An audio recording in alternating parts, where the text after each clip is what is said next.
Good morning po sa lahat. Isa pang maliyugto na ating daily Bible blessings.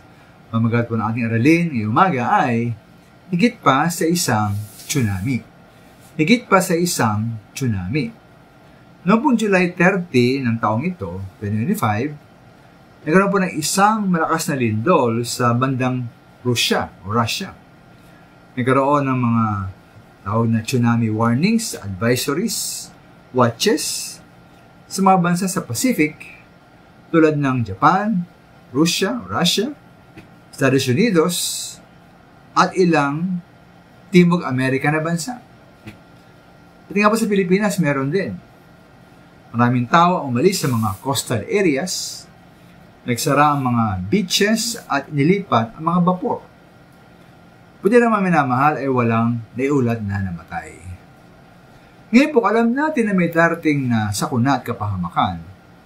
Di ba dapat lamang tayong maghanda? Dahil kung hindi tayo maghanda, kahit alam natin na tiyak na darating ang isang sakuna at kapahamakan, hindi lamang tayo makapahamak. Tayo po ay may turing din na pawang mangmang. Bilang mga Kristiyano, base po sa Biblia, hindi ba alam natin po na tiyak nababalik ang ating Panginoong Hesus? At dalawang mahalagang mga bagay ang mangyayari pag siya po'y bumalik.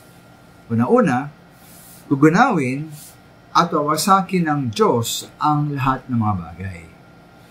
Ngayon po sa 2 Pedro 3:10, mawawala ang kalangitan, marutubok ang araw, buwan at mga bituin, ang mundo at ang lahat ng mga bagay na narito ay mawawala.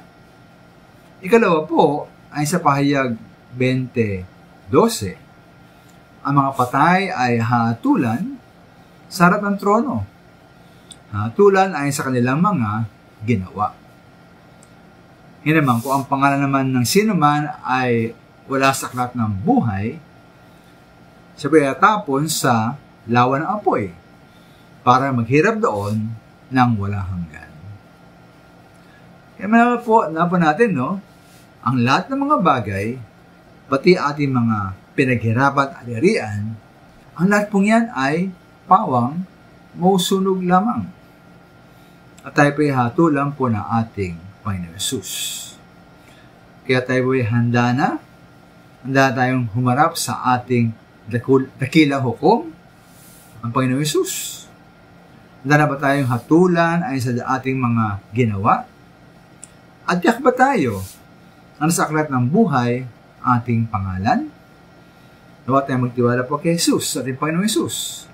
Bilang ating Panginoon, tagapagligtas, hal ating buhay upang tayo makatiyak po ng langit. Maraming salamat po.